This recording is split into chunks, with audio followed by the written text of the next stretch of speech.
حضور اقدس، جب سپریم کورٹ نے ایک حکم جاری کر دیا تو کیا وہ قانون جو ہے ایک ریاست اسلامیہ میں، کیا وہ ہم سب پہ نہیں لگتا؟ اس میں آپ کا کیا موقف ہے؟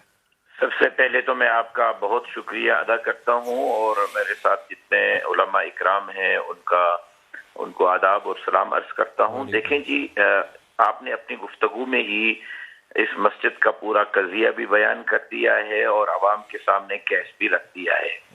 سب سے پہلی بات، آپ نے جن مساجد کا ذکر کیا، بابری مسجد کا آپ نے دی، بابری مسجد کے حوالے سے حکومت پاکستان کا جو رد عمل ہے، کاش کہ آپ وہ بھی اٹھا کر اور قوم کو سنا سکتے، اور وزارت خارجہ کا رد عمل اور اس وقت کے صدر پاکستان اور وزیر اعظم کا رد عمل بھی سنا دیتے۔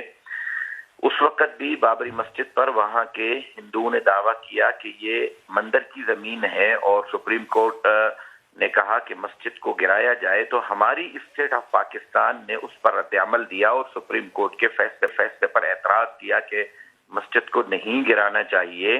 اور اس وقت بابری مسجد کو اگر گرانے کا فیصلہ ہندوستان کی سپریم کورٹ دیتی ہے تو اسٹیٹ آف پاکستان اس فیصلے کی مخالفت کرتی ہے، اور پاکستان کی سپریم کورٹ فیصلہ دیتی ہے تو اسٹیٹ آف پاکستان خاموش ہو جاتی ہے۔ یہ دوہرا معیار کیوں؟ اس لیے کہ بابری مسجد کے خلاف فیصلہ دینے والا جج کافر تھا اور مدینہ مسجد کے خلاف فیصلہ دینے والا جج مسلمان ہے، پہلی بات۔ نہیں سر، یہ گفتگو نہیں، دیکھیے وہ دونوں مساجد کا آپس میں مقابلہ یا تقابل کیا ہی نہیں جا سکتا۔ مجھے اگر آپ بات پوری کرنے دیں بسم گے، اللہ، میری بات سنیں گے تو میں پورا مدعا آپ کے سامنے رکھ دوں گا، اس کے بعد پھر آپ اس پر تبصرہ کر سکتے ہیں۔ ہاں، آپ کائنڈلی اگر کسی جج کو یا ادارے کو نہ لیں بیچ میں گفتگو میں تو بڑی مناسب بات ہوگی۔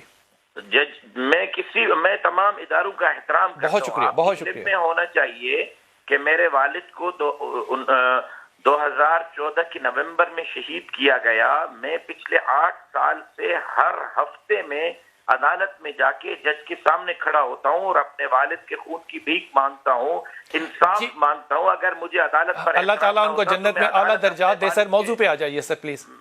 جی، میرے لیے عدالت قابل احترام ہے۔ مسئلہ یہاں عدالت کے فیصلے اور شرعی فیصلے کا ہے۔ پاکستان کا آئین کہتا ہے کہ قرآن اور سنت کے منافی کوئی قانون نہیں بنے گا۔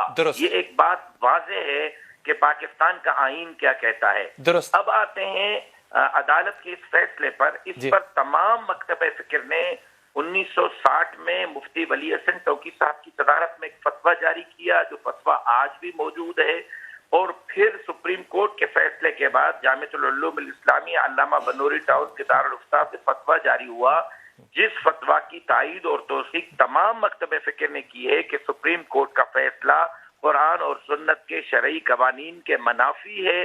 سپریم کورٹ اپنے فیصلے پر نظر ثانی کرے۔ جہاں تک بات یہ ہے کہ پارک اس مسجد کے بالکل پیچھے جھیل موجود ہے، اور ایک پارک وہاں موجود ہے، اور اس کے بعد پھر مسجد کے لیے یہ فیصلہ کرنا کہ مسجد کو گرایا جائے ہونا یہ چاہیے تھا۔ جب یہ مسئلہ وہاں گیا تو چیف جسٹس صاحب اس مسئلے کو اسلامی نظریاتی کونسل کو بھیج دیتے، چیف جسٹس صاحب اس مسئلے کو شریعہ کورٹ کے حوالے کر دیتے۔ پاکستان میں شریعہ کورٹ موجود ہے، پاکستان میں اسلامی نظریاتی کونسل موجود ہے، یا چیف جسٹس صاحب کسی دارالفتہ سے علماء اکرام۔ علامہ صاحب، اب ہم عدالت میں جا کے سپریم کورٹ کو یہ تو نہیں کہہ سکتے نا کہ وہ کس طرح سے اپنا کام کریں؟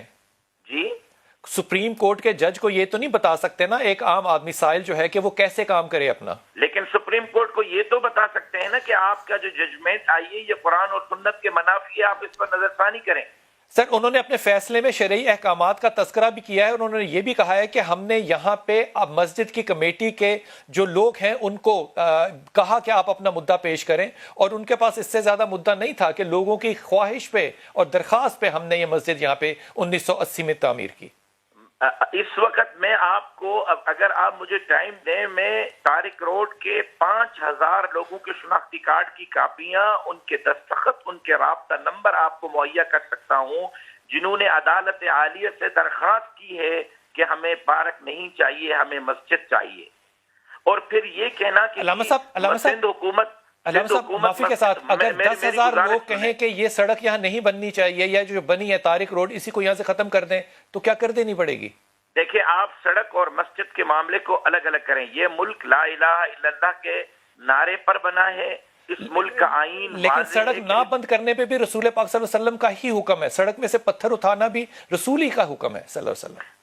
سڑک پر پتھر اٹھانے کا رسول اللہ صلی اللہ علیہ وسلم کا بالکل حکم ہے. ہم نے اس کی کب مخالفت کی ہے؟ ہم نے کب؟ یہ درس تو ہم دیتے ہیں کہ سڑک سے پتھر اٹھایا جائے.